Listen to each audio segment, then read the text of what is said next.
Justin, what's the coolest thing about construction insurance that our audience should know? Ooh, I didn't have like cool facts. I had kind of like sobering facts ready. We have a group WhatsApp, and I do share some of the cold outreach with the folks that I get, and some of them are quite hysterical. But I probably get. Obviously, I had a successful exit, and then I do this podcast. I have another company. I've been investing in some other startups, so my name and phone number are out there. So I think I get like a disproportionate amount of calls relative to most people. I'm talking on the order of magnitude of 20 a day. Wow. Just outreach? Just outreach from. To be clear, it's not just us who predicted that. That was something that other people would have said too. And that was, hey, at some point the AI will talk to the AI. Mm-hmm. We're there already. So this is literally happening. I am 100% more scared of the 5-day in office per week. I just think that it moves the needle.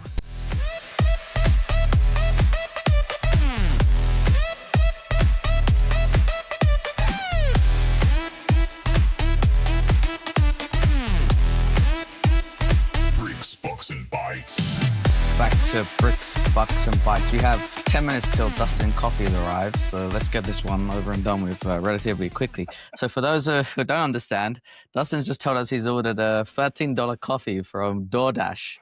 Is it DoorDash? It's DoorDash. I ordered McDonald's coffee, and it cost $13. Cool. I thought America runs on Dunkin'. That's the East Coast. Oh. The East Coast. The West Coast is McDonald's or designer coffee brands. What's the price of the coffee itself versus the coffee was like $2.60, and then the DoorDash and San Francisco taxes or everything else. Yeah. Wow, that's so funny. Hey, welcome to Justin. Welcome. Glad to have you. This will actually be your second appearance of Bricks and Bytes in 1 week. I don't think that, well, I know we recorded a few weeks ago, but we actually released the episode this week. So I don't think that's happened before. So congratulations. Thank you. Happy to set new records here. No, it's good to be here. I appreciate you guys having me. Yeah, thanks, Justin. Justin is the CEO and co-founder of Shepherd. Justin, what's the coolest thing about construction insurance that our audience should know? Ooh, I didn't have like cool facts. I had kind of like sobering facts ready. Pick one. 20% of this is going to sound terrible now.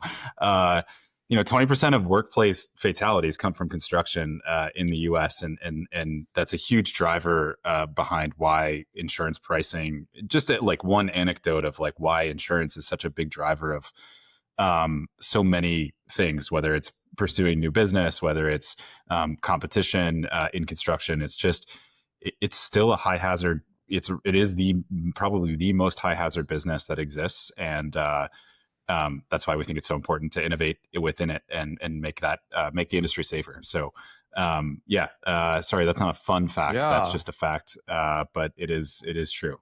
You depressed us all, and we're only 2 minutes in. It's quite sobering. I wasn't. I can do something more fun. Like, give me a minute. And I'll come up with something more. Okay. We'll give you a minute. When Dustin's coffee arrives, you can give us a fun fact now. Yeah. Cool. All right, guys. So today we're going to dive into Apple's new iOS rollout and what it might mean for the startup building world. We'll talk about the UK government's adoption of AI to speed up housing construction. We'll go into some more of Justin's coolest facts about insurance and construction. I don't know how many you've got, Justin, so this could be a long episode. We will also talk about building in person versus remote. And if any other bucks here want to give us a little bit of a business update, then we shall go there. Okay. Are we set? Let's talk about iOS. So who here uses iPhone? Yeah, sure. Yeah, I think everyone now. Hey, Martin, what happened to you? I remember you were giving me some grief or some strong opinions about switching from iPhone. Are you back?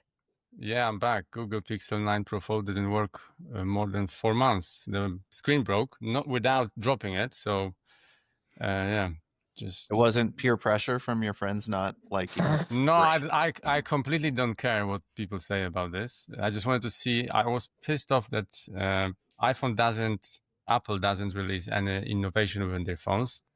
It's just new number and maybe 1% improvement. So I wanted to try something different. And I work a lot on my phone. I need a larger screen. So I said, okay, let's try Pixel. And yeah, I have to admit that iPhone is way better. Welcome back. Yeah. So some of the new iOS updates, you can now create polls or messages. Woohoo! Apple Music list users will get access to a lyrics translation feature. I think this was a big thing they actually announced with whereby you can translate languages in real time on calls and various other things. Apple Maps is going to get better at understanding your daily commute. Blah blah blah blah blah blah blah. But the most interesting one that we found was about this call screening. So call screening lets you determine what call is about before picking it up. So I think someone will answer the phone and then it'll ask a question and you can view the response of the question before you decide whether to pick it up. So Dustin, I see you smiling. How would this impact your answering of the various cold outreach you receive over the weeks? So a couple thoughts. One, we have a group WhatsApp, and I do share some of the cold outreach with the folks that I get, and some of them are quite hysterical. But I probably get. I mean, obviously, I had a successful exit, and then I do this podcast. I have another company. I've been investing in some other startups, so my name and phone number are out there. So I think I get like a disproportionate amount of calls relative to most people. I'm talking on the order of magnitude of 20 a day. Wow! Just outreach. Just outreach from number, and they'll have my area code. And sometimes I do pick up because I also get calls from customers. I just don't know because I keep my phone number on my email. So I pick up a lot of these unless Apple or Google, I don't know who's actually, or the phone company is actually identifying potential spammer. But a lot of times they're filtering through because they're rotating the number so often. So I love this. I think that something has to stop because the level at which people are being bombarded is quite absurd. And the way they're being bombarded, like I saw someone on LinkedIn, like this isn't cold outreach. This is horrific cold outreach. Like they're robo dialing. Half the time when you pick up, no one answers because the software they're using to route the calls are terrible. But they just don't even understand who they're trying to reach and what they're trying to sell them to. Somehow you've got them put in their system. There's no way to get out of this flywheel. So anything that can be done to slow this down. I am curious how many times you all are called. If I'm getting 20 a day, is that, Justin, you're in a similar boat to me. You've had an exit. So I still get support calls from customers of Building Connected and Trade Tab saying, "Hey, I'm having trouble logging in. Can I get somebody?" And I honestly, like, the fun part is to be like, "Yeah, let me try to help. I'll like see if I can." I definitely take those and definitely route them to Autodesk and get them in contact with someone. Yeah. Every once in a while I'll be like, "Listen, I haven't worked there for 5.5 years, but that's fine. I'll try to debug this for you." But no, I get a lot of it. Honestly, I think like a lot of people are probably already like the learned behavior is just like you get a number that you don't recognize and just let it go to voicemail anyway. So I wonder if this actually makes cold outreach easier for some people. Like maybe that's a contrarian view. Like I wonder if you have a good way of answering that initial screen question, if you can actually get through more often. Because at this point, like, if I don't get a voicemail, I'm not calling back. Like the voicemail has to tell me what the thing is, and then if it's somebody that like is relevant, obviously we're gonna connect. But I wonder if this actually just like speeds up that cycle a little bit rather than today, which is just, I don't know. I just ignore. I say probably 20 a day plus all the emails and I'm sure we could get into all of that, but yeah, it's a lot. 20 a day sounds crazy. Like for me, it must be 1 a day to maybe 3 a week. How's it for you guys? 20 a day. I think it's because we That put our, sucks. when you start a company, like just throw your number and everything. It's just like and it's like your personal number that you've just had for, 2 decades. And now it's the same number. It's still out You there. can't So rotate the number. You yeah, can't everything from customer support to like, legitimate business, like partnership type of stuff it's all the same. So I feel like I just get it from everywhere. be right back. There's the Oh, coffee. the coffee. He's got the coffee. Yeah. So, Justin, did you think of another fact? Then we'll get back to this cold calling topic.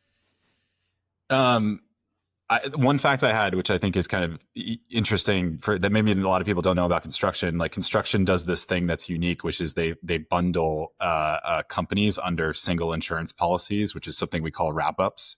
That's like a unique thing about like a construction project is obviously essentially just like a group of different companies. You've got a general contractor and then, trade contractors coming on a job site. And so in many ways, like the role of general contractor is just supervising and coordinating all the different work. You guys know this, but from an insurance perspective, one of the things that was created to kind of like, think about a single project is what's called a wrap up program. And so that's really the idea that like, as soon as somebody steps onto that job site, they're now covered under one program specific to that job site, which is bought and paid for by either the general contractor or the owner of that development.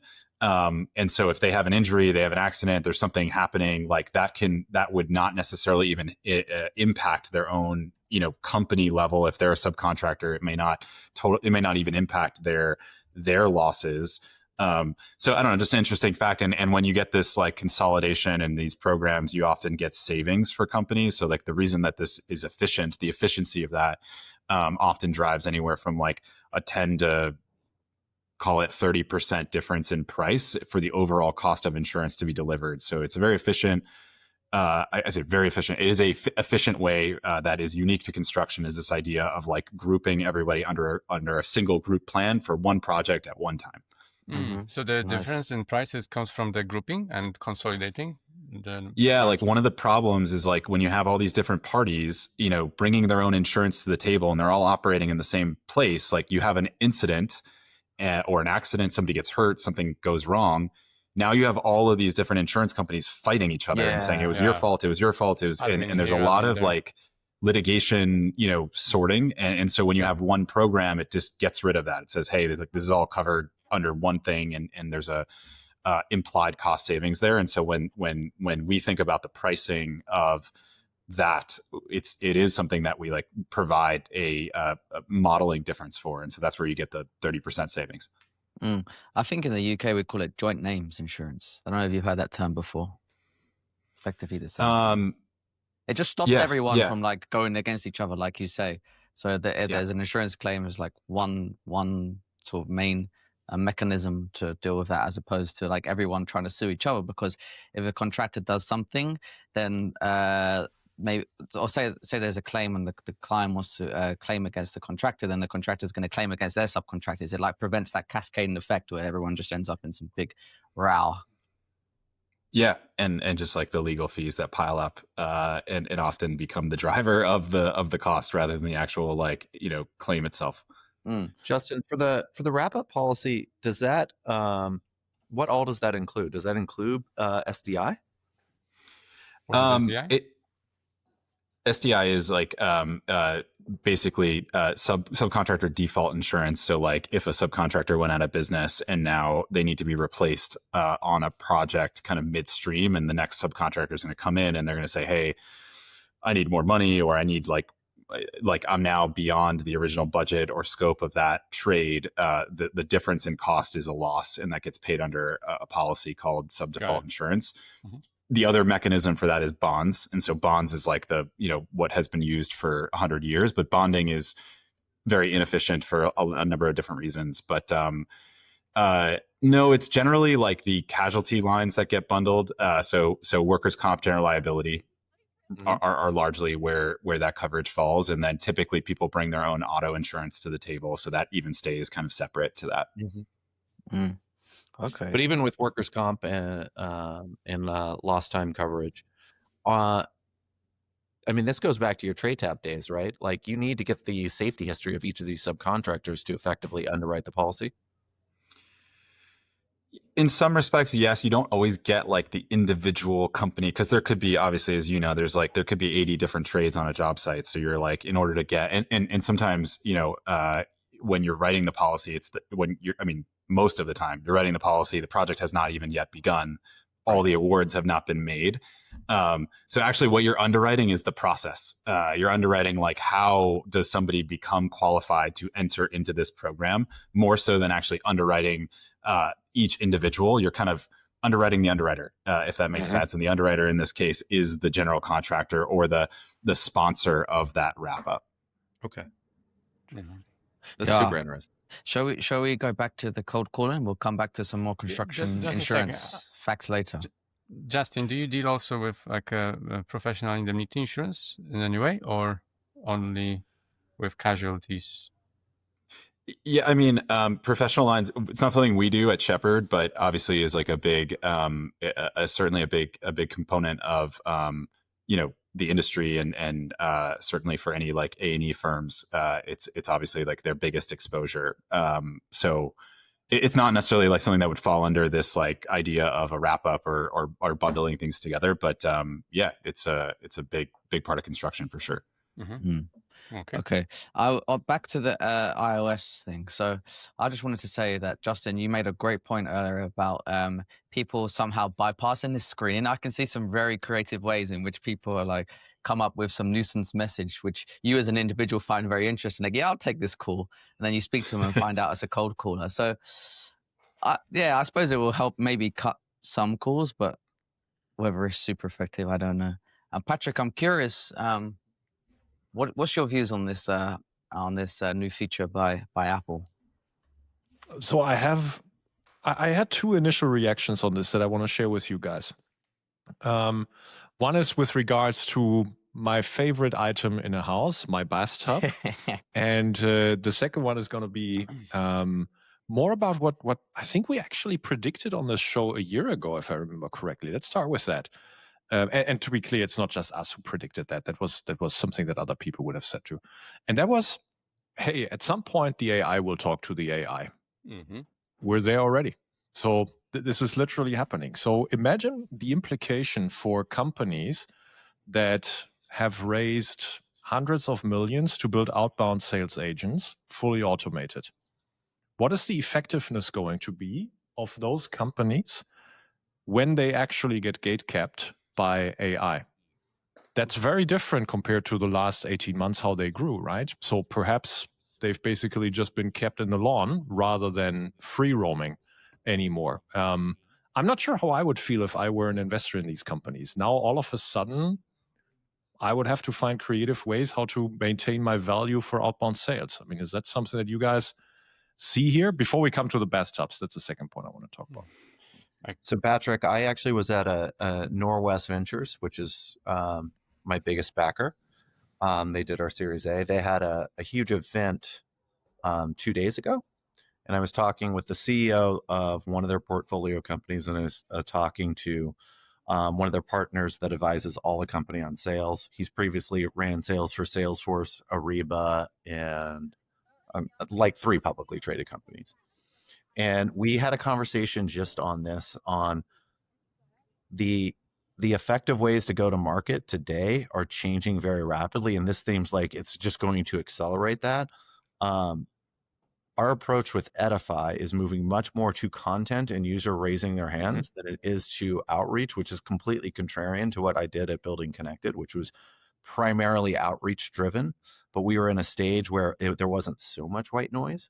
And now, like you just said, it is going to be an AI that's going to be a gatekeeper to you getting through. Yeah. And I that didn't click to me, but yes, you really are going to have to build your brand and talk about the differentiations between you and the competition, and talk about the value and the outcomes you derive for your customers. And most customers now are looking for these things before they ever talk to you. A lot of people are coming in a lot more educated about their software, your software, the solutions, and everything else. So I think content and messaging, and to get back to earlier episodes, becoming way more effective at communicating. A lot of tech companies, I mean, you go to some of the some of these tech companies and their product marketing on their website is atrocious. You can't even, if you go, all right, I'll just use a big company. Go to Autodesk and try to figure out what any product does from the website. You have to ask, they assume you know. All right, we're going to Their put that product one. marketing has to be the worst. That one goes straight in the short form video. That statement. Hey, I actually can vouch for that, by the way, just from personal experience with building a bit more of a brand on the online and making cold outreach more effective. So when we reach out to people as Bricks and Bytes, it's actually like don't get me wrong, you still have to, there's a little bit of a technique involved to get people onto the podcast, or if we're trying to talk to them about some of the products we do and so on and so forth. But the resistance is way reduced. We're not like completely cold when we approach people. And I think that breaks down a ton of barriers, and people are more willing to speak to us to find out what we have to say. So, because I thought you were going to say that technique is called money. Justin, is he paying you to be here? I mean, we kept that off. That's off record. It's in the sideshow. But perhaps the reason, Owen, is that you've been producing better content in the last year or so. That's why. But like it's yeah, but I think it's compound social effect. curation too, and I think that will get amplified more and more. Actually, to Dustin's point, I think the differentiation as well as the curation. If you amplify the noise, it's more valuable to identify the signal. That's what's happening. And if the noise talks to the noise, you need the signal even more. That's something that people predicted last year, including us. And I think we've entered that actually a little bit quicker than I thought we would. But what it means for so look, Dustin, you answer it from the perspective of Edify, perhaps using, AI outbound sales startups as an engine, and you have answered it for yourself, at least so far, as I don't want to go there.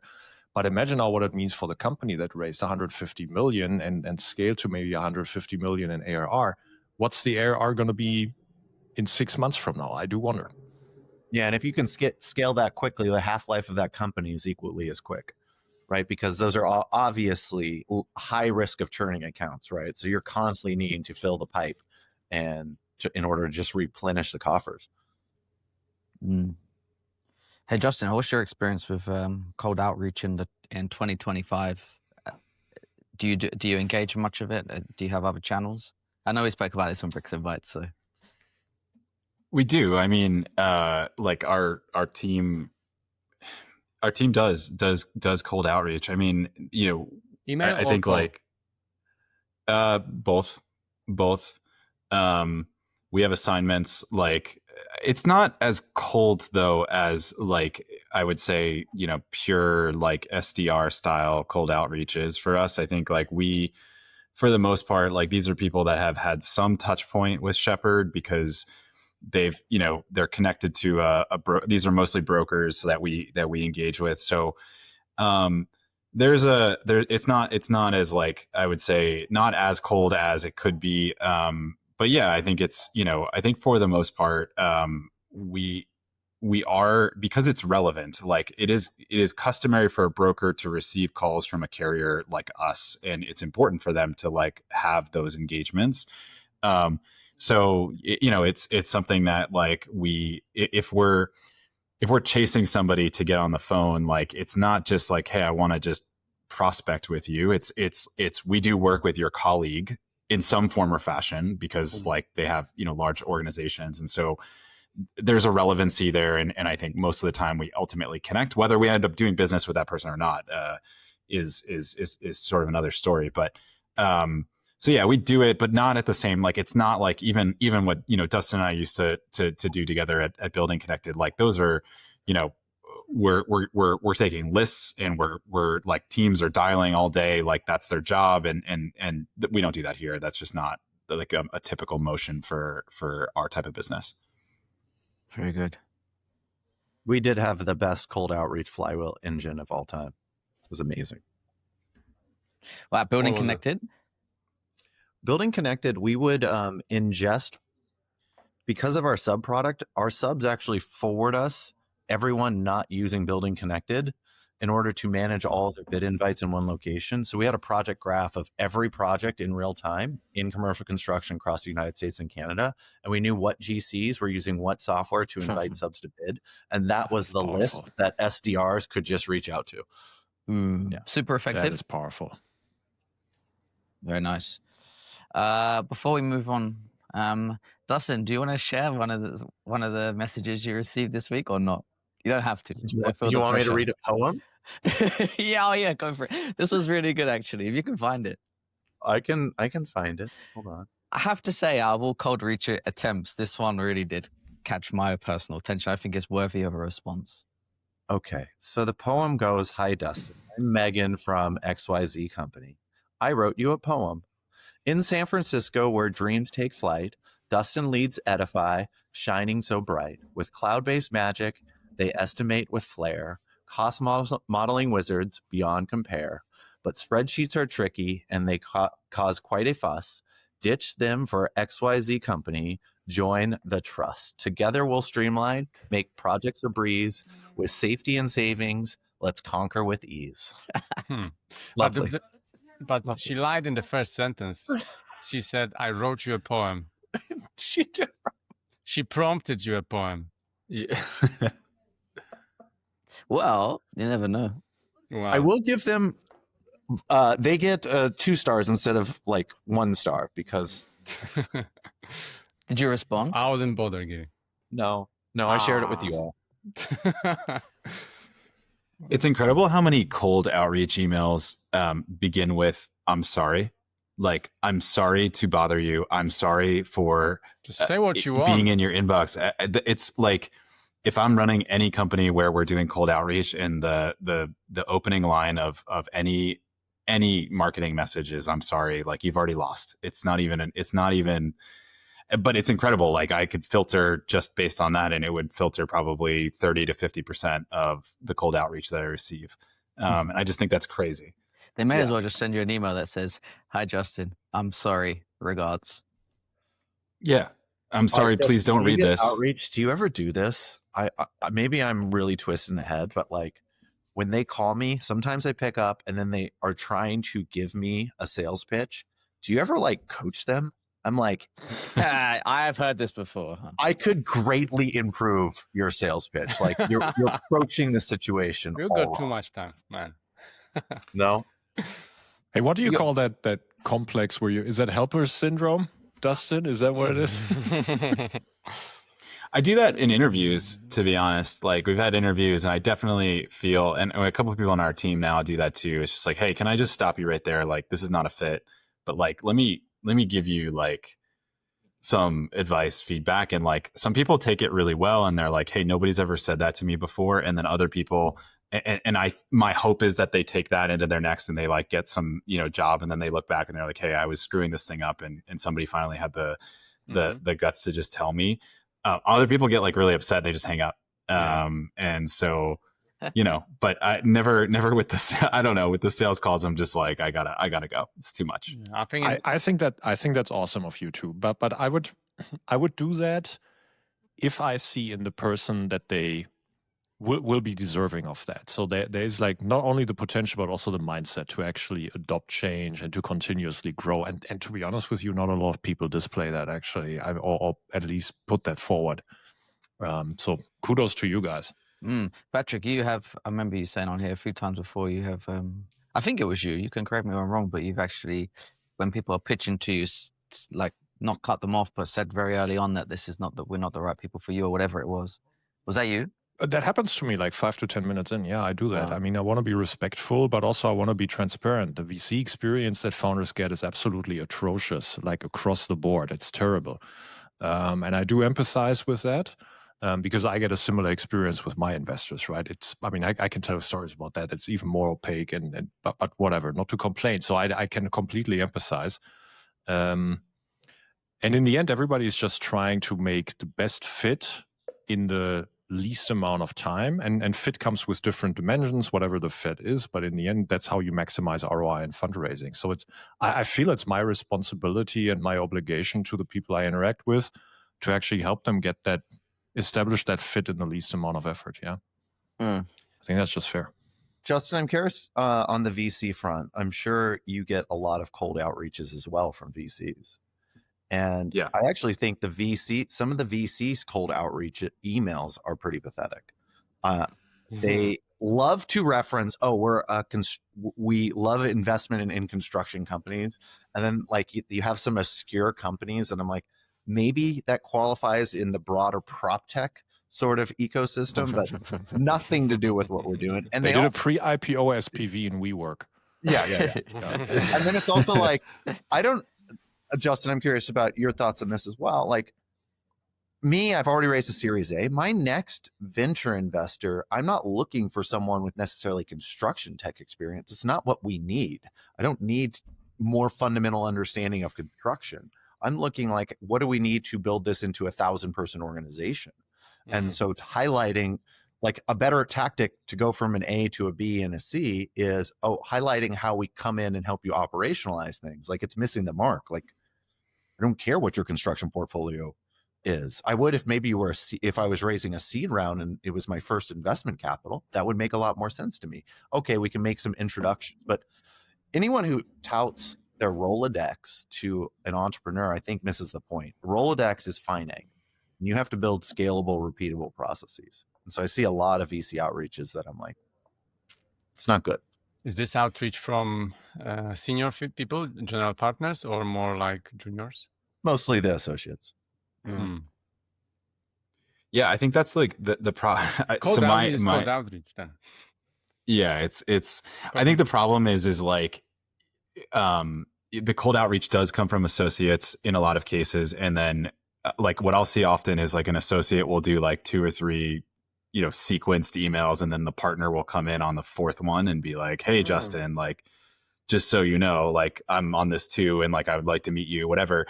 And sometimes I'll respond to that last one, and it's not because I'm operating on this like high arrogance of like I can only talk to a certain level within the fund, but I do think the reality of VC today is like associates they're not writing checks. Like they're not making decisions, like, for the most part, especially as you get to a later stage. If you're talking about a B or a C type of round. So it's like, I don't want to get on the phone and like pitch an associate on Shepherd. Like, I think it's like, it's just like, is that a good use of our time? Like, not really. And again, it's not necessarily like a commentary on them as an individual, or like, I'm not even, trying to come at it from this arrogance, but I think it's just like it's a gatekeeper function in terms of how I've experienced it, even at an earlier stage. It's just somebody who can say no, but they can't say yes. So like, why would I do that?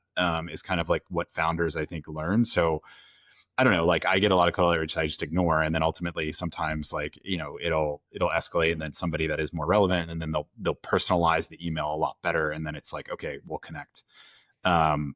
So sometimes, yeah, that's like, I definitely get a lot of that. And some of it is totally irrelevant. And like the companies that they name, I'm like, I've never heard of any of these, but yeah, I think that's kind of how it goes for us at this stage.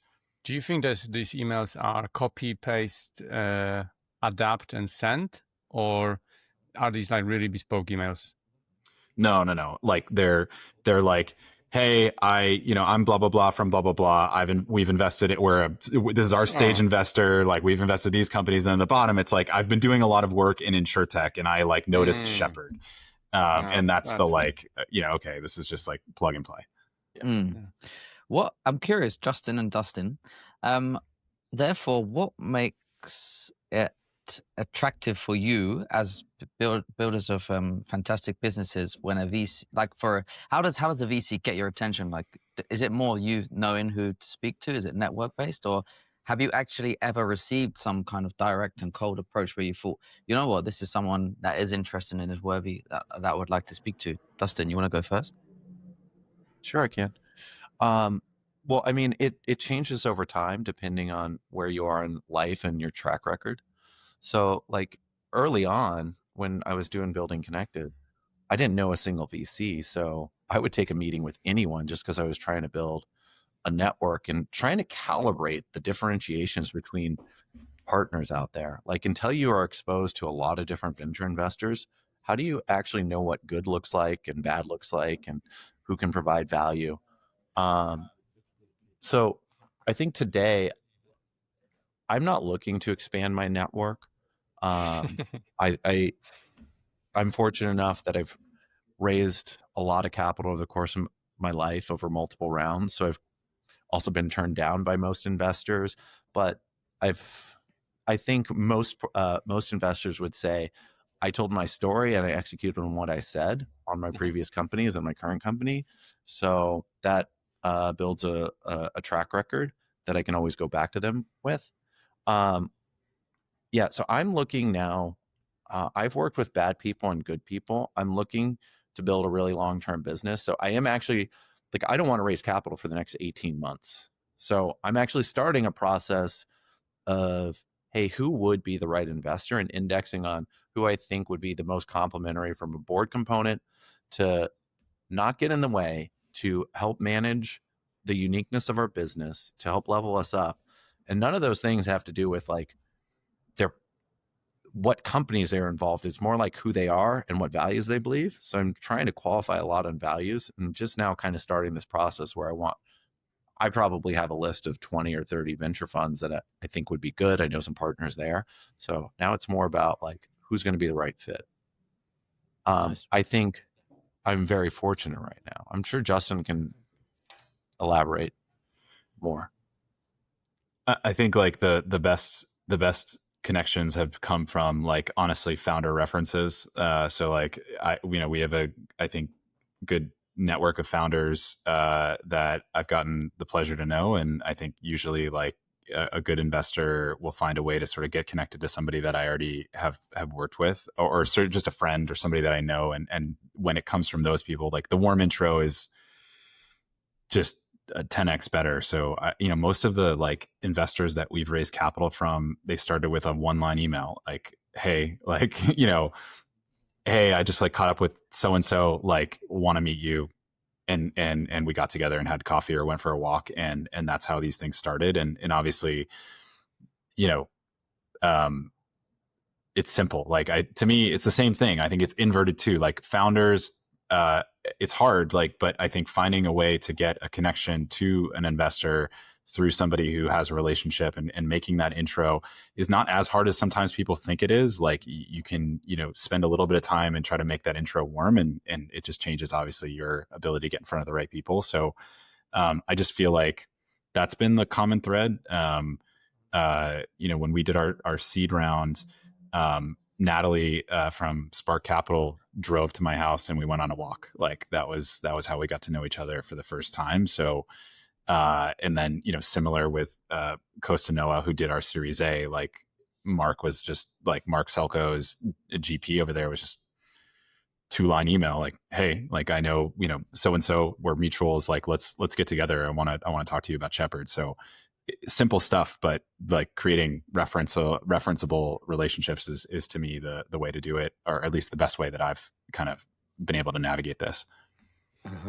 When you guys talk about investors, Patric, you can chip in as well here. Like, what's the pool of potential investors that, in terms of the number that companies like yours would potentially work with within construction space? Well, it doesn't have to be in construction space, but outside, like as you guys said, is it 500 or is it 7,000 kind of number?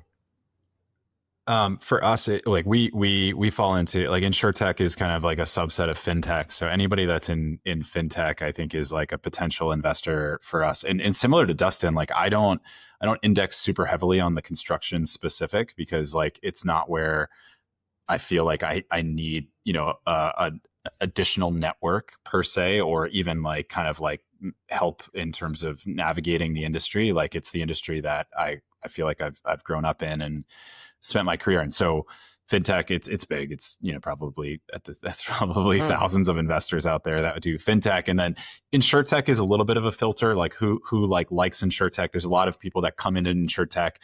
They think it's interesting because like it gets hot for a period of time and then it cools off and all those people go away immediately. So InsurTech has its own kind of, like, I'd say, baseline of investors that like do that specifically and have expertise. And for us, like, more interested in partnering with people who like have long-term commitment to the thesis around making insurance better. Because like if you're just floating in, floating out, it just means that like if things are starting to cool off, like you're not going to be a great partner for us at that time.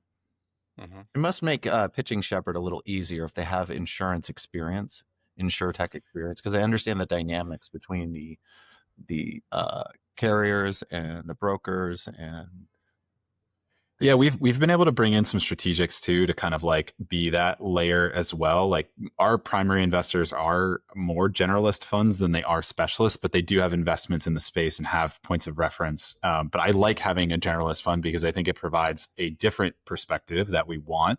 And then for specific insurance related items, like we have some strategics that are in the syndicate effectively, or part of the just part of our cap table. And I think that's also quite helpful. So I think board construction or just investor construction, cap table construction is really important. You got to be considerate about like what pieces you're pulling in and why. Mm-hmm. Patric, do you have anything to say on the investor outreach or choice of investor discussion? Look, it happens to me in a different context, right? So for me, it happens, the portfolio companies that I work closely with, at some point, they want to raise more capital from someone else. And so when you prepare that is when I get also heavily involved in curating the types of people, not funds, not brands, not platforms, but actually the people that you should talk to. So in that context, what you guys are experiencing here, Dustin and Justin, I experience it the same way. And so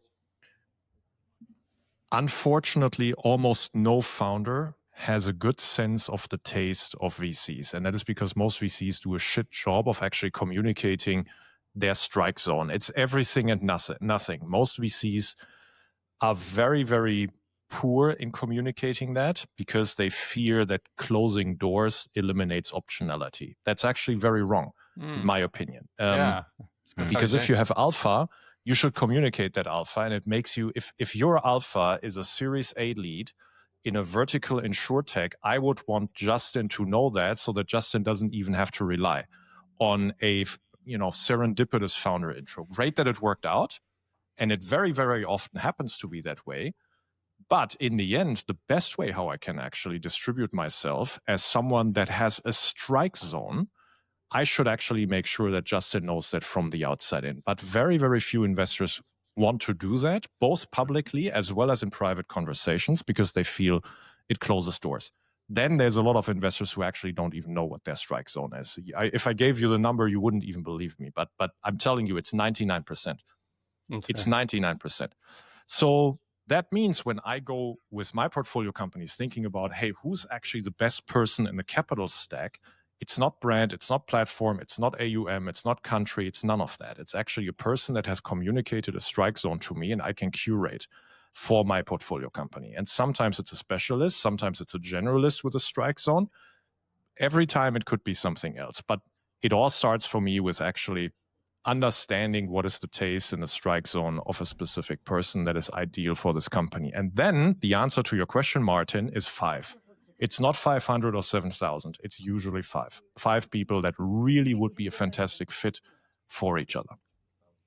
Hey, Patric, just because our audience is mostly AEC, can you define alpha in terms of venture? So the way I define it for myself in my financial product as a venture investor is it's where I have an unfair advantage. It's where I enjoy information asymmetry and I enjoy the ability to influence the luck of the outcome or to influence how much luck is required for the desired outcome. So in the end, it is basically the volatility of your financial outcome rather than the risk function. And so when you have that ability to influence that, that's what I, in a slightly twisted way from the financial classes that I took, that's how I define alpha. That is a stark difference in the financial classes would define it. have information asymmetry and give yourself the ability to influence a very volatile, drastic outcome. Very well said. I do agree with you that it's a much smaller number of people that are the right fit for an investment. I mean, I won't say this. When we did our Series A, I only talked to Norwest because I knew Sean really well. And, when he wanted to do a deal, could I have optimized the pre-money like marginally better? 100%. Could I have done that over the course of 2 months? Sure. Where's the marginal? What does that do for the business? I rack my head going around meeting people. And then, let's say I get a better term sheet from someone I don't know and don't like, and I'm on this journey for the next 7 years. I then have to explain to my seed investors why I want to take a different type round. A lot of people don't. A lot of people sacrifice great because they're trying to optimize for perfect, and in the startup world, that can be like super detrimental. I like that sentence a lot. And just being aligned, guys. I mean, you've been there, but let's just make sure everybody appreciates it. It's 10 plus years. If you want to be decacorn, it's most likely 15 plus, unless you're the next fancy AI company, and then maybe not. But it's going to be that kind of a ride, that should be your ambition in order to even sell shares to a venture investor, right? And so there's 3 recessions that will happen in that time frame. There's a ton of regulation that will change. There's competitors entering the space, leaving the space, this and that and the other. So the only thing that you can really count on as a constant is yourself, your co-founder, and hopefully your board not standing in your way and being there along for the ride. So that's another thing I briefly want to touch upon. I never understand when founders optimize for decision-making speed of their investors. I think it's the most wrong optimization parameter for a founder, because the one thing you're eliminating through that is getting someone that truly has built conviction.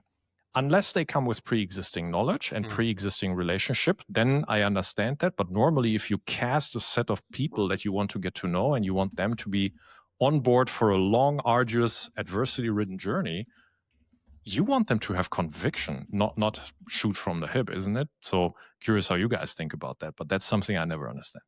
So you're saying that founders love investors who very quickly come up with term sheets? Oftentimes the founders coming out of a specific accelerator or first-time founders, or no, I actually see that the more mature and the more senior founders do the exact opposite because they have made the same experience I have. And that's a fallacy. But you can't get the lead article on TechCrunch unless your seed round had a pre-money of 30 million and you have no revenue. 15 term sheets from people you don't know. Is that what you should be optimizing for? As many term sheets as possible from people you only met through Zoom is a sign of a success. That's a new one.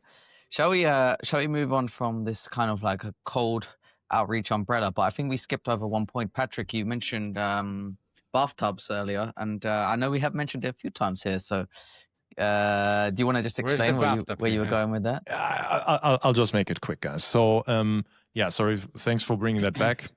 So the bathtubs we discussed in the context of AI, and do you want to be a system of record, ERP, or some kind of system which allows you to actually capture the data, manipulate the data, iterate through the data that is not, let's say, dependent on a prompt. And so the ultimate bathtub in this context is the hardware device. So if you own the mobile phone and the operating system on the mobile phone, this news kind of is my confirmation bias, and I'll readily admit that owning the bathtub here is much more valuable than owning the AI, because this one is going to become a gatekeeper. So that's sort of the confirmation bias example I was giving. So do you think that Apple is purposely standing back from this AI arena and watching it unfold? I don't think so. I think they're just making sense of what's happening. If you've got lots of robots coming or agents calling and bothering people, it just at some point it becomes like you can't take it. So look, I don't know if that's what they were doing or whether it was incompetence, too slow hiring, they couldn't get the people that they like. If you aren't part of the room discussions, I don't think none of us can actually say that. But what I will say, regardless of whether it's intentional or not to be slow, I see a big benefit in it, because the one thing that they have avoided is spending unnecessarily on undifferentiated models and actually waiting this out and getting to see the effects and where they converge in a way that Apple can actually implement them in their ecosystem in the most value creative way. I think that's a positive side benefit of being slow. Yeah. Okay, dokie.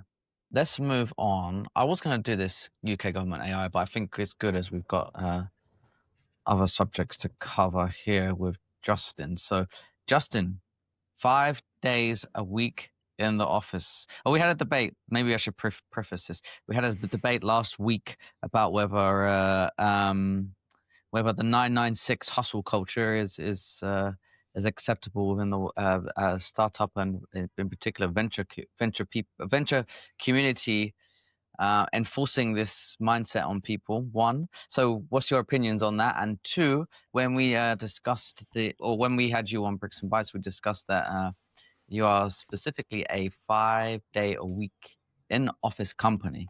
So, two questions. Far away. Yeah, the 996 thing is kind of funny. I think that's it's too prescriptive, and like my issue with it is that you're trying to create an outcome by changing the input rather than focusing on the output.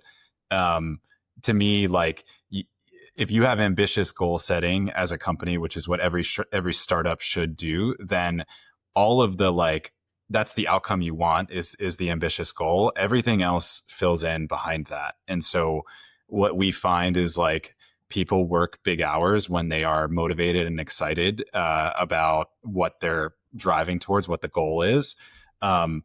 Maybe it looks like 996 on a particular week, but in other weeks, maybe not. And so I don't like, I think there's like two parts to this question. Like one is like the outcomes and inputs versus outputs. I like to focus on outputs. I just also think like you got to be realistic about how hard startup is with people. And I do think that when we're interviewing people and we're getting the sense that like they're mentioning things in the interview, honestly, like, hey, like work-life balance, like there's keywords and buzzwords that sort of flag to me like, okay, like is this person like fully understanding like what it means to be part of a 50-person company? And it's not to say that that's like, that might not be, it's not bad. Like if they just don't want that, I think we just need to be very clear about expectations as startups. Like it is going to be hard. You are going to put in big hours and the goals are going to be very ambitious. So I think like, I find it hard. Where we've had like friction with people, where we've made mistakes is when we have an ambitious goal and somebody says like, I just don't, I wasn't expecting that I would be having to work this much. And it's like, look, you're kind of at a junior level. Like it's just natural that you're going to have to you're not going to be as efficient as somebody who's 10 years more senior than you. So like, you're probably going to be, ass in seat for longer. And like, I'm okay with that. But again, like it starts with the outcome and motivating people around like what it will mean for the company and for themselves personally to get to that outcome. And then I think, again, the rest fills in behind it. With respect to like the office culture, I can go there. We are very opinionated about this. And this is something that we decided when we started the company, and we had the benefit of starting the company after COVID had already started. So like, ironically, like we didn't have to go through the, like, we're an office company and then we're shifting to everybody remote because you have to. And then now we're trying to get people to come back. Our mentality was we're going to start this business in the beginning parts of essentially like 2021. It was still like heavy COVID, but it's like everyone's going to get tested. You're going to like do the test. You're going to come to the office. That was the game plan. And so we were able to hire people under that premise. And for us, like I'm happy to be controversial on this. And I think when we started the company, everybody was like, you guys are you're behind. Like the world is remote. You've got to hire remote. You're missing out on all the talent. And I felt like I had to defend this position, and now it's totally flip-flopped. And every one of those VCs is like, oh, I only invest in companies that are five days a week in person. So it's like now the cool thing to do. But to me, like 5 days a week, man. You don't get money from me. I do like this. Like, I think if you are like if I'm Shepherd today and I'm like, there's a competitor that's going to start a company, and they're going to do exactly what we do. And you said, hey, one is fully remote. One is 5 days in office per week. Which one are you scared of? I am 100% more scared of the 5 day in office per week. I just think that it moves the needle. Again, it's not right for everybody. There's a million reasons why it may or may not make sense for a different business, but we had the opportunity to just decide that in the beginning, and we took it. And now we're like, this is our thing. We are distributed. We have an office in New York. We have an office in San Francisco. We have an office in Dallas. So like, it's not like everybody is all co-located in one place, which is like an even more extreme version of it. But yeah, I think that it provides us an advantage, and I do believe in it strongly. So you're not going to make the people commute from Dallas every day? Well, as you know, Dallas is it's a gigantic place, so they have a pretty heavy commute as it is. I was going to say, we do, there was a yeah. company, a third shepherd that made their employees commute from the center of the U.S. to the west of the U.S. Maybe they would be the ones to look at. There's a value for us. Like we, New York is a big, our New York team is, very like, it's very good for us to have presence in different markets, and being boots on the ground in certain places does matter. But I think culturally, the expectation of, hey, we're in an office culture, is a through line between these different locations. And I think it does create, again, like a really big advantage for us as a business. Yeah. Martin, what were you going to say? Yeah, so I've been listening to what Justin was saying, and what is interesting comparing it to traditional business, like, for example, my engineering, is that we don't produce unique outcomes. We produce outcomes which are very easily can be copied by other participants on the market, other engineering firms. So, and they are already very inefficient in the way they work in the offices. So, whereas my team is completely remote, and I think we are very efficient how we deliver the stuff. So, it is possible to have engineering team within structural engineering, to have a team completely remotely, and it works quite well. But in the startup world, I can imagine that you want to be the only one on the market that is producing the particular outcome. So, and people who are working, I guess, face to face, they can, like you said, they can focus more, they can spend more hours together. You can control this environment much better. So you really want to put everything in to make sure there is a successful outcome of the company. Whereas in a traditional business, there's so much inefficiency within traditional design firms that having it structured completely remotely, it's not only cheaper, but I find it even more efficient. Let me add one tiny thing to this, which I think does color a lot of like where we think about this. We're an underwriting company that uses technology to power how we think about delivering insurance products in the market. So in a lot of ways, the technology is the customer of our technology is our own underwriting team. They're the ones utilizing the software that we're building. It's making them more efficient. It's making them faster. The idea that we would like not co-locate the disciplines where like you have an opportunity to put an engineering team literally next to their customer so they can watch how they operate would be, to me, like just a huge opportunity missed. Mm-hmm. But these are very unique disciplines and they have a lot to teach each other. And we want to speed up those learning cycles. Whereas if you have more of a uniform business and everyone is doing, structural engineering, or everyone's doing whatever that might be, like that sort of cross-pollination may not be as important. So I would caveat, like for us, we have these like very different universes, underwriters who come from traditional large insurance companies, and then we have software engineers who come from tech companies out here in San Francisco. We need these people to like teach each other what their worlds are.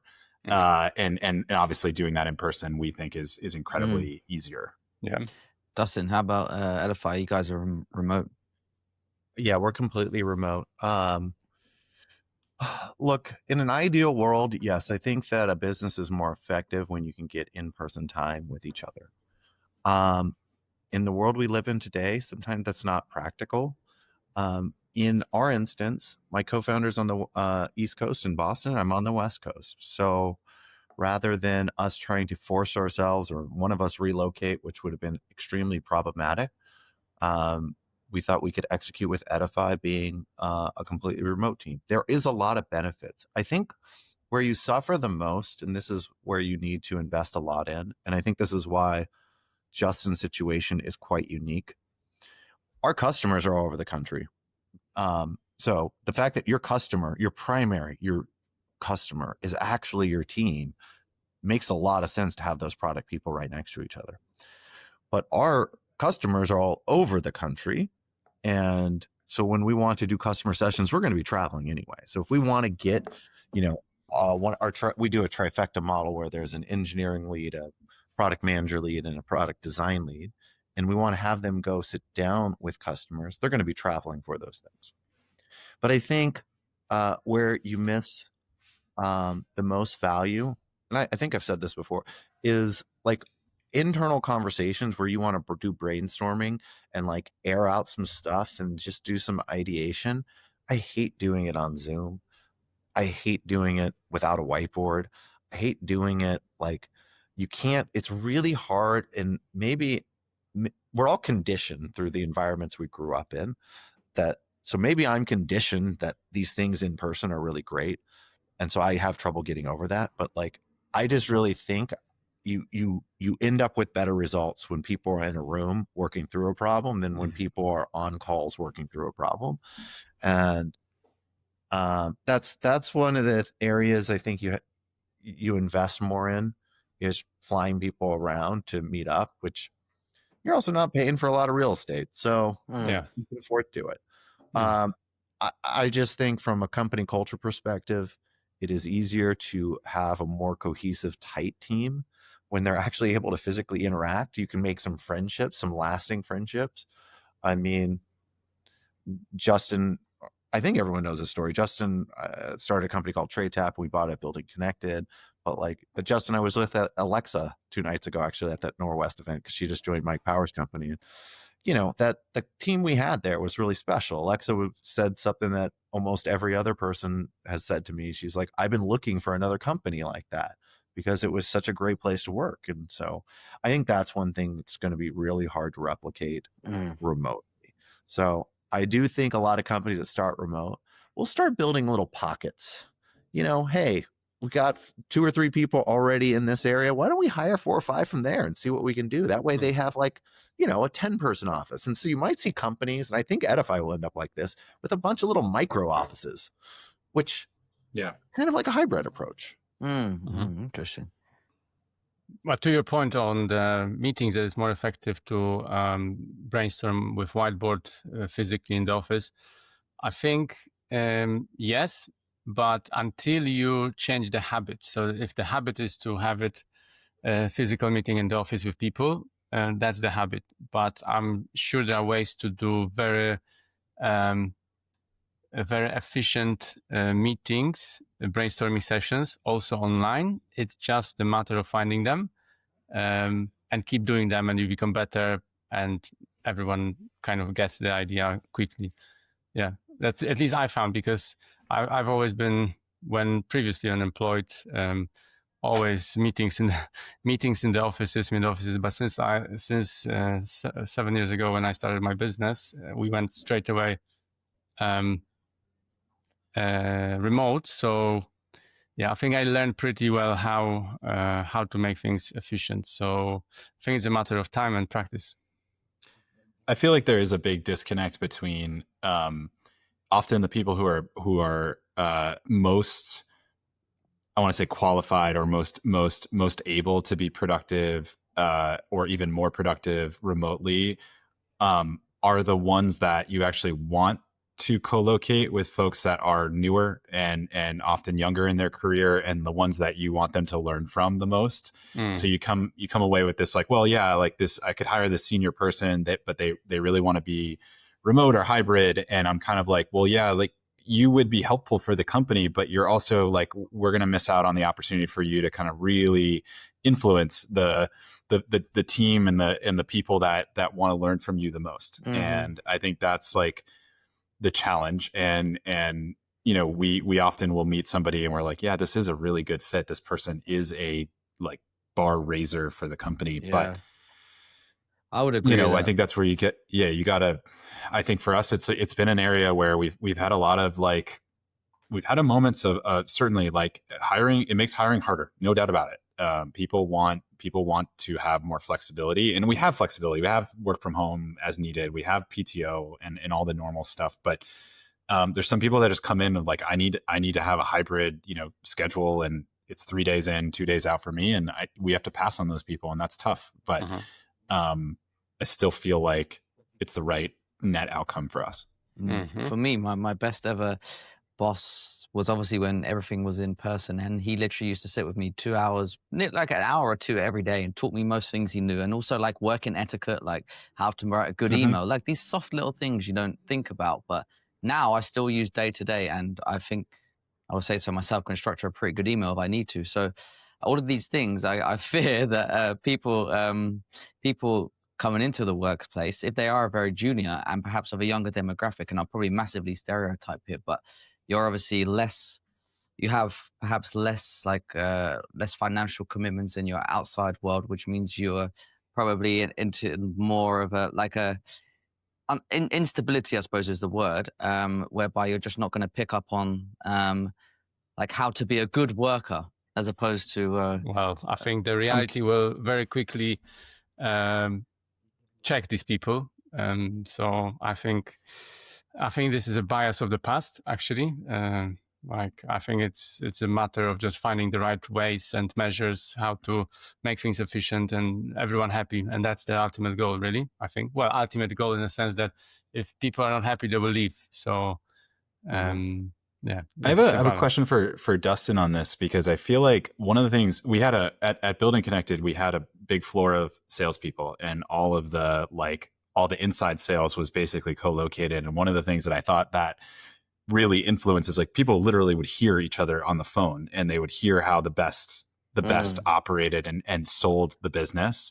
Like, do you try to recreate that at all, like by, I don't know, tools like better, call recording? Like, how do you think about the value of that thing that we had at BC in order to like teach people how to do sales?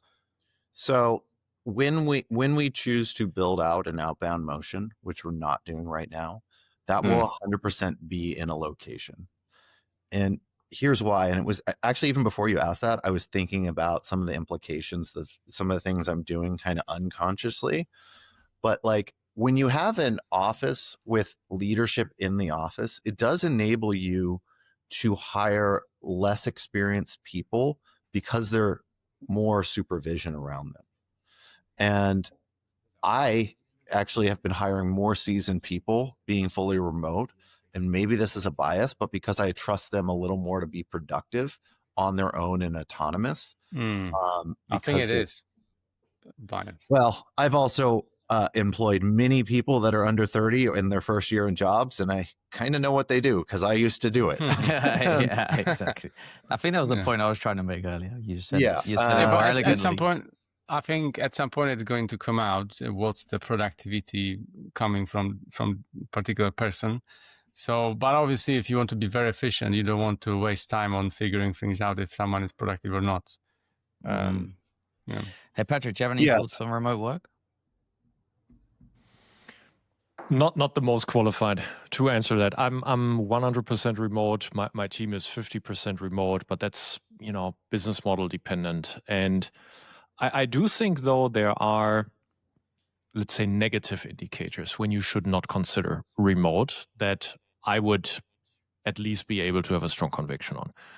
And they typically have to do with the atoms. So what I mean by that is, if you build a startup in construction that requires, or whose unfair advantage is an offline in-person sales motion, which, by the way, I love a lot when I see a good one, then by definition, you can't have everyone in the office. But that doesn't mean that everyone should be remote. So just because that happens doesn't mean the default conclusion from that should be, okay, so ergo we're a remote company. It might actually be the negative indication that you need to co-locate the rest and have everybody come in every once in a while from the same way that a distributed sales force in a traditional company would work. So that's sort of one. And two, if you're building a hardware company, I would very strongly advise not to go for remote, because the amount of serendipity that happens when you stand in a workshop together is pretty high, and the shipping velocity will anyway be much higher. On the other side, I've seen also successful remote setups. One of them is in a community-driven play, where it's actually more of the Figma type of motion, where you allow a lot of grassroots usage up, bottom up, and then when you see enough, you then actually do an outbound, top-down sales motion, and around that, you have a lot of community that supports it. In this kind of play, the remote motion is working really nicely. The one thing that I wonder about, and I don't know if there's an answer for it, we're talking about physical co-location or not, but what is actually about the temporal aspect of it? Because I have met a lot of people in my life that are actually more productive at night. So you can co-locate them, but if you do that at 10 a.m. and they're productive in midnight, the co-location aspect doesn't really solve the core issue.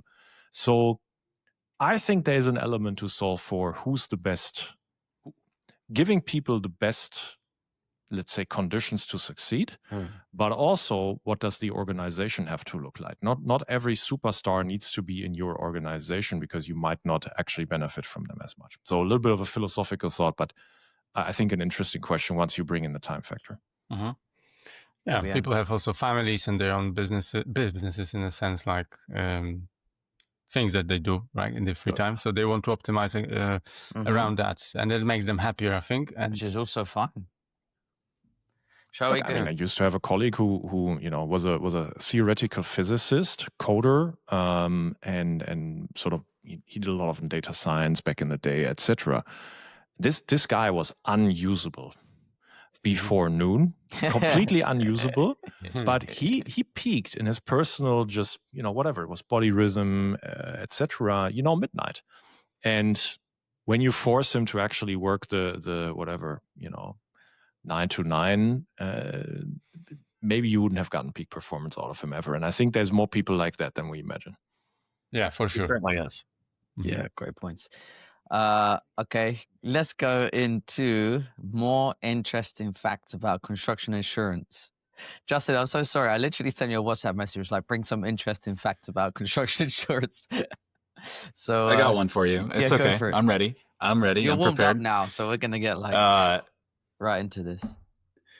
I actually heard this one at a conference a couple of years ago, and I just think it's indicative of like what's happening in the insurance market, and it has a really big impact in construction, but it also is just, again, broadly impactful.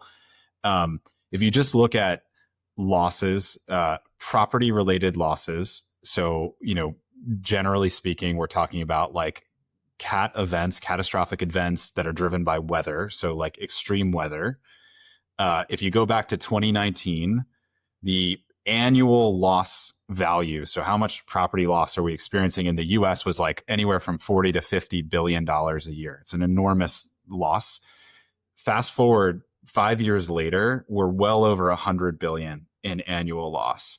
So just the rate of change of property loss mapping to obviously like some, very dramatic changes in weather annually, is a huge factor in what is like rippling through all of commercial insurance. Wow.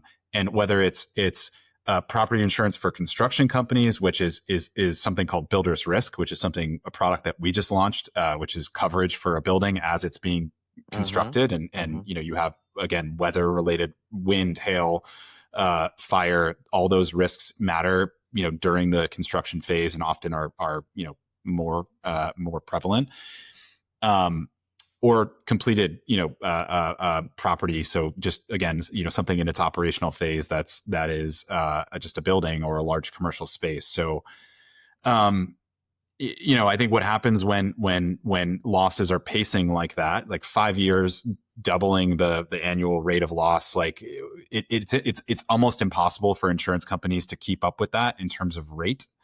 And so what that eventually trickles into is rates spiking, markets exiting, capacity being limited in certain spaces, and this is why cost of insurance is so high in markets like construction. So I find that to be fascinating because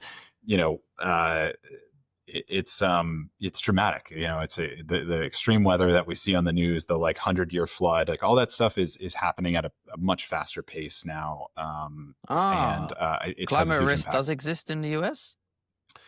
It does. You can source its origins from anywhere you want, but it is a real, like, it's a measurable impact in terms of just how much, you know, we're losing in property damage every year.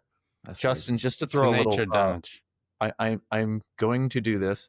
So, how do you feel about some of the controls put in place by government in states despite insurance premiums rising? This is so funny Specifically because California.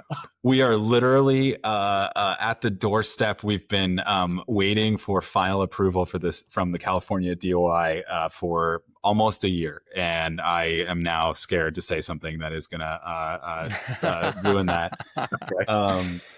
You know, I think like I think I have empathy for the insurance providers in the sense that, like, you know, for a long time, and having lived on this side of it, like for a long time, they weren't allowed to use predictive modeling in their formulation of cost. And I just think that there's nothing punitive about doing that. It's about how do we like make this sustainable. And predictive modeling is just really, you know, this idea of like, hey, like we can't just rely on the last, you know, 100 years of data. We actually need to look at like a small portion of data. We need to look at like 5 years, and then we need to project forward using AI and other models. And yeah, I think that's like, I think we need more carriers in California. I think we need more carriers in New York. These are the two hardest markets in the U.S. for construction risk and largely for other things like homeowners insurance. The departments of insurance in these markets, in my opinion, should be doing everything they can to encourage more capacity so that prices come down. And that's I'm going to stop right there so I don't get I don't ruin anything that was very on the elegant. doorstep of. Yeah. Justin, on New York, have you heard about this building 161 Maiden Lane, or it's called One Seaport as well? It's tilting 3 inches to the north. It's been built, well, the structure was built in 2018, and kind of right now it's still shell and core, and nothing has progressed because like countless claims on I think professional liability of the designers. Nothing has progressed, Martin, because of the structure is unstable? Was that? Nothing has progressed because the structure is unstable? It's tilting 3 inches towards the north, and it's tall building. I don't know, it's maybe 100 something meter tall, and it's not been finished. And there's countless lawsuits since 2018 on this. Wow. I'm loosely familiar with this one. The most famous kind of example of this is Millennium Tower here in San Francisco, which famously also was leaning. I don't know exactly which direction it was leaning, but the claim on Millennium Tower is one of the largest, if not the largest, construction defect claims in history, in terms of just the scale of it. It's had some like pretty big impact on the industry in terms of just some of the other, there's some ripple effects of like how much dollars needed to be paid in order to correct it. And I think they just reopened it fairly recently, but it took years for them to reinforce and kind of like fix that to the extent that it can be fixed. But it's these are like the type of events that do change markets because of how big they get. How what happens often too with these large claims is that, you know, they become adjudicated, and what a court system will start to do is they will look for any dollar they can get to help fund the remedy. Mm-hmm. So you'll have any insurance company that even remotely touched, and I'm not even talking like with Millennium Tower, it was any insurance that existed around the job site. It wasn't even the tower. Like we had people that were doing construction, you know, blocks away, or somebody that was doing the street and road work outside that got pulled into this thing because they're just looking for more capacity to obviously pay the claim. So yeah, there's a lot of like wild fun, not fun facts, but facts about the impact of stuff like this. And so, yeah, that's not great. Here's a fun fact. Total cost of resolving the Millennium Tower sinking is estimated to be 270 million. This includes the cost of fixing 100 million and legal fees 150 million. Wow. Yeah. What the? So more than half, yeah, of it was legal fees. That's Yeah. ridiculous. I Justin, don't know if did they ever determine who's at fault there, because I do believe the developers pointed to the fact that the Transbay terminal changed the reporting structure. This is why the legal fees are 150 million. Well, because Millennium was built before this massive construction of this Transbay terminal that has literally no purpose other than it's now a park and a monument because they don't have the funding to connect the rest of it. They built it without the funding in place to finish it. So, Why not? yeah. I mean, it's like the California high-speed rail. It's really good. Yeah. How short is that now? All of it. How short it is. Where is it going from and to? Or is it not? Where to nowhere. Damn. That one's hysterical. They didn't have the land entitled to even make it work. They just were going to try to do eminent domain on a bunch of farmers from NorCal to SoCal. And that basically means that we're coming to take your land and we're building a railway here. It's not going to work. Man. Justin, how can construction companies reduce their insurance premiums?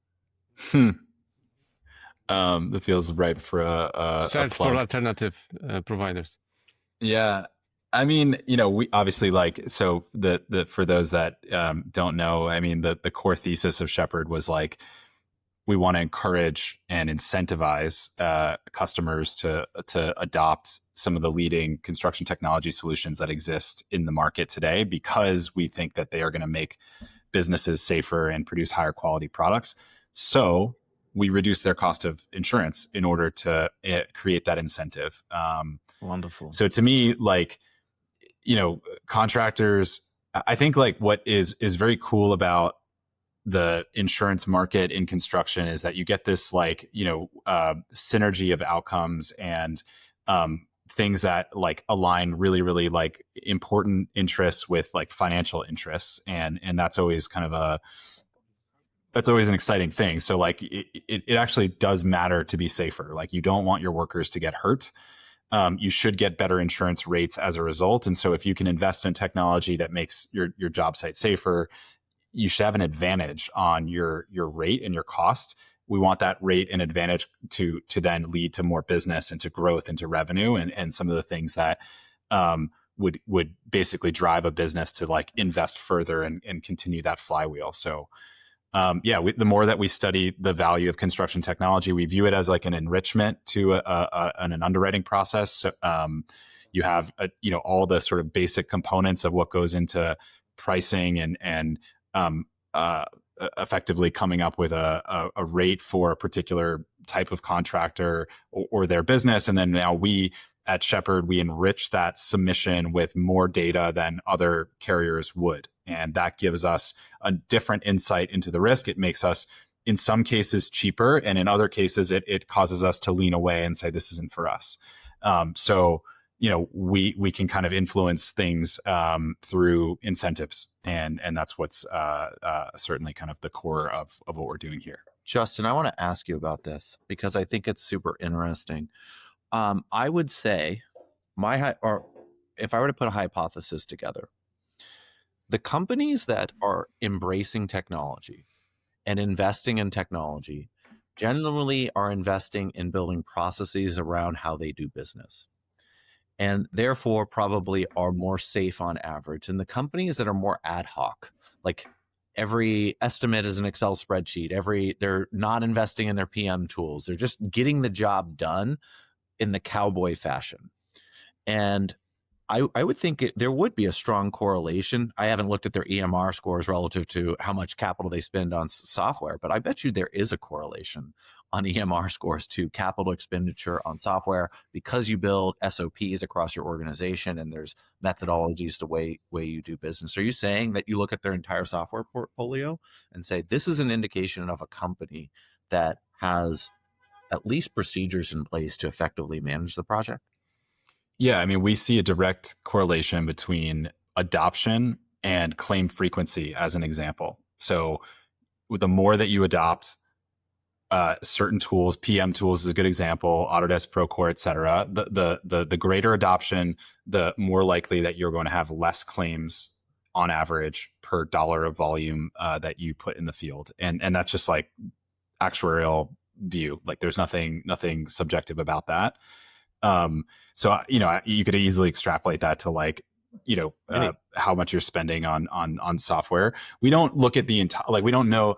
We were talking about this when Owen and I did the pod together. Like we only partner with a subset of construction tech providers because obviously it's such a fragmented universe and we can't know everything. And we don't have the ability to just integrate with any tool today. We obviously want to keep growing that.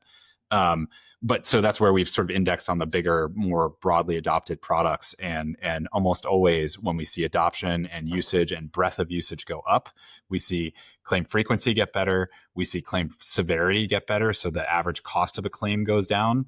If you think about, like, let's say that I made a mistake out in the field, and that mistake led to a pipe burst, and now I've got water damage on the job site, or in the building next door, whatever it might be. Like, often having better documentation, either photo, video, or even just like the complete set of notes and daily logging around that. So the process that went into, like, how do we document what happened today?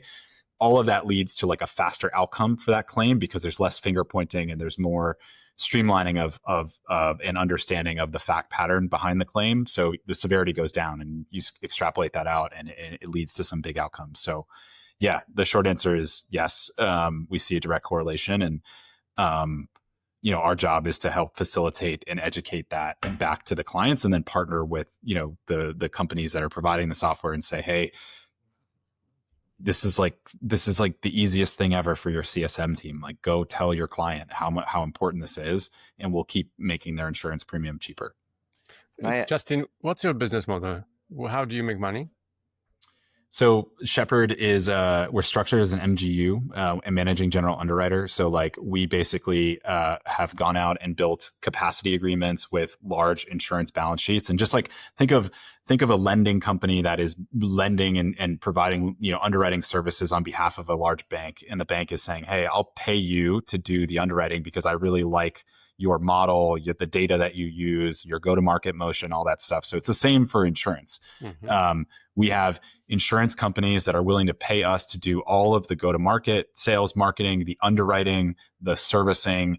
And so we receive, we receive effectively a commission off of every deal that we write, but we also have hooks into the performance of the business. So it matters whether or not we are writing quality and high, performing, profitable accounts or not. It's not just like we just, are incentivized to just write any account that we can possibly get our hands on. And this business model is in construction with an insurance? Sorry, I mean, do we have similar business models outside of construction with an insurance, or this is only particular in construction that you can do what you're doing?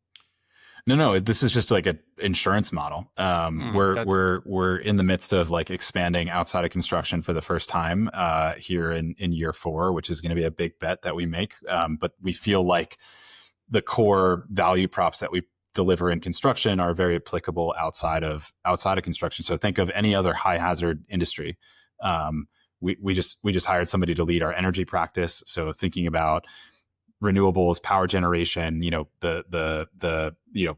all the power needs that are cropping up across the world to support some of these big, tailwind things like AI. So energy is something that is, again, adjacent to construction, but very much a similar and in some cases simpler version of it. So, applicable. It's an insurance motion first and foremost, not a like construction motion. Justin, at what point in time are you approached to underwrite the project? Before, like it's in the pre-construction phase. So, like typically we're receiving a submission if it's a project-based submission. So there's two versions of it, right? There's businesses that have an annual cycle, and that's, hey, 30 days out, we're going through a renewal phase, and now we've got, here's our updated projections and our WIP and the things that we're going to do, and that's just a typical cycle, and we're looking ahead into what that business is going to do the next year. For a project, it could be, it could be 5-10 days out, and then it's a full sprint. In some cases, like we do a lot of work, we quote the business, we build the insurance program, and then the project gets delayed. So projects are something that we don't like necessarily forecast like the business around. They are like the nice to have, and as you build up like enough pipeline, we have deals that close that we started working on 6 months ago, and then we have other deals that are they happen in 5 days. And so projects are like an enhancement. The core of the business is the annual programs that we can build more predictability around, and obviously are renewable as well. Nice. Two things that Justin is building a great business. When we had our chat, number one was the topic of AI did not come up until like 1 hour 10 minutes into the conversation, which is like a new record in 2025. So amazing stuff. And two, something that I thought was incredible that Justin has done over the last 4 years. Every month, you've written an email to your customers outlining like where the product is going, updates, etc., like consistently for 4 years, and you found very, very impactful results as a result of doing that. Yeah, my favorite part of it is just like nobody wants to opt out. I don't know if they like I can track open rates, and our open rates are pretty high on those emails. Like when I have a marketing person come in from outside, they're like, I'm sorry, what is your open rate on that? Because construction is it's different. So like the brokerage space, it's different. They're not getting bombarded with things like this all the time, whereas maybe in other industries they are. But yeah, I think I've gotten like maybe three unsubscribe emails in 4 years, and a lot of people come back and they say, hey, like I saw that you gave gratitude to like this person. Like, how do I get gratitude? Like, how do I get a shout out on this thing? And so we just we use it to kind of like make it create a little competition. Beautiful. Last 5 minutes or so.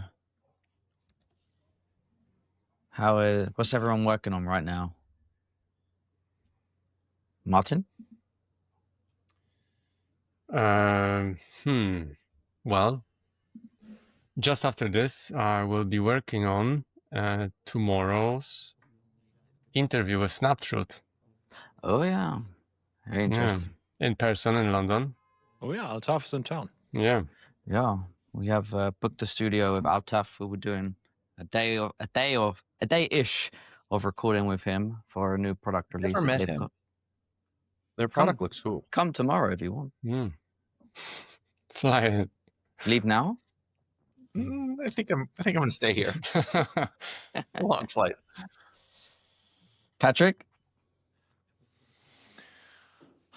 A couple topics, but probably the one that currently stimulates me the most is thinking about what is going to be the first $100 billion technology company within AEC, most likely construction tech, but maybe not.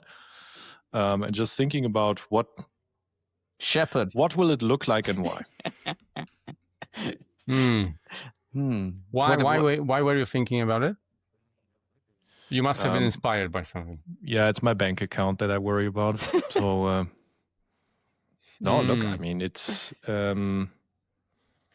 So let's save that for next week, because now I'm getting into a philosophical answer. But let's just say the philosophy recently. I know, but he's giving us 5 minutes for 5 people. Okay, so I'm already 60 seconds in. So let's do it next week. Okay. Dustin. I'm actually thinking about product a lot right now. thinking about the intersection between appeasing the industry with where it is, but also building products that are where the industry needs to go, and trying to walk that fine line of not building too much based upon I said this word earlier, people are conditioned to certain workflows and ways to do business because those are the solutions that they've had before. They're not good, but sometimes people have trouble adopting a different methodology despite it being inherently more efficient. And Especially estimators. I can't tell you. Speak from experience, my friend. I'll give you an example. I won't say the company's name. Very, very large organization.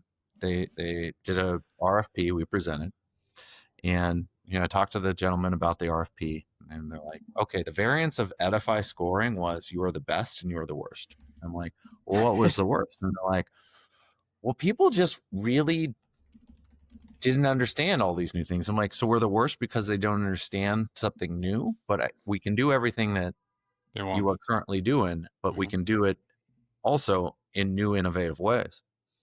And it was, a lot of people were like, because they're on a desktop tool, they basically were like, "Can you just make our desktop tool a cloud?" I'm like, that's not what we're here to do.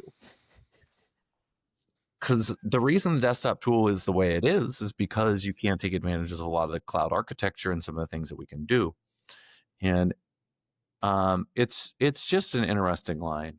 And it also, it has a lot of ramifications on what we build and design our products to be and how much rework we'll take on down the road. Because we could just meet the industry where they are and then have to gradually push them forward, or we can take some leaps now and, convince the industry a little more if this is where we have to go. So it's kind of an interesting thought experience. I want to ask you, Dustin, because it fits here. Sorry, I'm going to take 30 more seconds, guys. So I want to ask because it kind of fits perfectly. Are you subscribing to the camp of basically always be selling, never take a no, beat down doors until they buy you? Or are you more in the camp of, hey, I'm not going to preach to the unconvertible and I'm going to focus on the customers that are basically a perfect fit in my strike zone today? I would say I'm in between. So hear me out. I generally want to gravitate towards who are the people that are ready to go for us now. With my sales team and my customer success team, that's where I want them. The ones that are saying no, I actually like to understand where are their biggest headaches. So keep talking to them and see what are the areas they're struggling with the most. Because sometimes if you can overcome those people, you can have a lot of learnings. But I don't want us doing that in a company-wide sort of setting. Does that make sense? Justin? Dustin, you finished? No, I had a random question for Justin. Given your old experience with TradeTap, how do you feel about the new tools charging subs to pre-qualify? It's amazing how many tools are like continuing to go after the pre-qual space, right? Like it's like I don't think charging subs for pre-qual is something that is going to scale. I just think what it leads to is subs now carrying this burden, and then they're going to charge it. It just creates all this like messiness, and I don't think it's like necessarily the right model. I think like the value that we to me, like how do you create a network is where value is, and you want to encourage, if you're trying to create a network, then you should have no barriers to get people on the network. It would be like LinkedIn making you pay $250 to create an account. Like I just think that's crazy. Now, some people have chosen to do that. So, and maybe they would sort of laugh back and say, look, here's like a nice business that we've built. So, I don't know. I just don't think it was the right play. But yeah, in terms of like what we're working on, we are like sort of knee deep in some expansions, which is exciting. Like I feel like my job is to like be thinking about what's ahead of the business at all times, and kind of making sure that we have kind of plans for how we're going to continue to grow, 2 to 3 quarters from now. So we're definitely like energy is a focus for us right now, which is pretty exciting, and just like a lot of fun things. I'm learning a lot about the market there, and we've hired some great people there. And then we're in our quarterly planning cycle right now, so like want to lock in our plans for Q3 and kind of narrow like what are the things we want to focus on across our different verticals, and the things that we don't want to focus on. So I'd say that's probably for me where I'm at. Owen? Me? Well, we have just finished actually. Today we just finished the final revision of our first Bricks and Bytes. Let's call it a documentary, with a company called QB who develop mobile microfactories for homes. So that will be coming out on the 27th of June. How does it look? It is. I'll let you guys be the judge, but I like it. Hey, but the real question is Rita the portable pot plant featured? There is a plant in the background, but there's no different plant that you think. Yeah, we have some different ones, and I don't think Martin could get the plant over the border at Belarus, so had to stay in Poland, I'm afraid. But yeah, it involved trips to London. It involved Alex came from New York to London to film, and then Martin went to Belarus to also film in the factories over there. And so we have like interview footage and we have factory tour footage, and it's all been mashed up into a like feature style documentary, which we will be releasing soon. So very excited for that. Oh, you shared a snapshot with me. I thought that looked like hyper professional. I can't wait to see it.